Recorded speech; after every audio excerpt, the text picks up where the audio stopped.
माई हो ललन माँ दे दा, बाबू हो सुगन माँ दे दा। देशवा के करन मायापन, बहिनी हो बिरन माँ दे दा। माई हो ललन माँ दे दा, बाबू हो सुगन माँ दे दा। देशवा के करन मायापन, बहिनी हो बिरन माँ दे दा। माई हो ललन माँ दे दा, बाबू हो सुगन माँ दे दा। एक बोरिया घर के माई,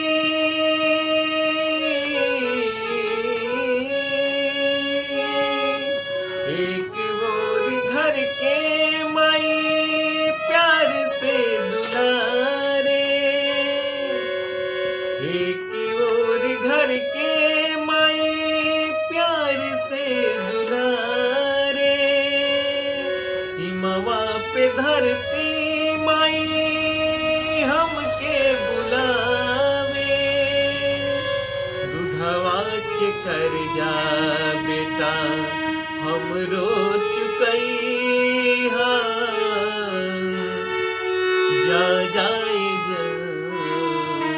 जा जाए लाल जंग जीत के अइहा।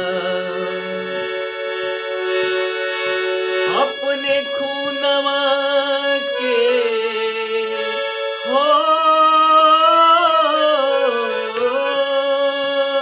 अपने खूनवा के बाबू खून में तूफानवा दे दा। माई हो ललन माँ दे दा, बाबू हो सुगन माँ दे दा।